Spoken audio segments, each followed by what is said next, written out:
Aujourd'hui, je vais vous présenter un fragment du tombeau de Clément VI. Ce fragment provient de la Chaise-Dieu. Il a été exécuté par Pierre Boix vers 1350. Le tombeau de Clément VI, qu'il avait lui-même commandé, était organisé de la façon suivante.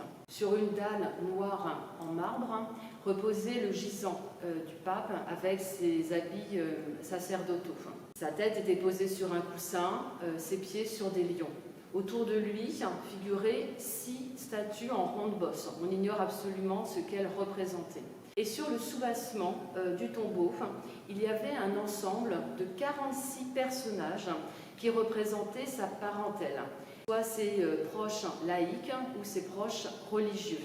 Et grâce à des archives qui ont été très bien conservées au Vatican, on connaît le nom des personnages qui ont été sculptés sur ce soubassement. Ce fragment en albâtre représente la sœur du pape, qui s'appelait Almodia, entourée de ses 5 enfants, 4 filles et un garçon, dont la tête a été fracturée.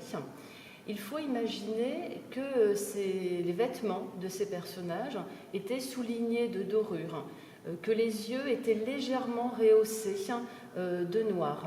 Ce qui est très intéressant dans ce fragment, c'est les costumes qui étaient portés vers 1350, qui sont ici parfaitement décrits, avec un très beau jeu de draperie.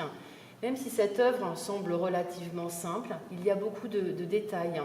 La chaîne ici qui tient la cape d'Almodia, les mentonnières qui cachaient le menton des femmes et qui étaient accompagnées avec un voile. Et ici, sur le personnage masculin, vous voyez qu'il tient son aumônière, le sac de l'époque, autour de la taille.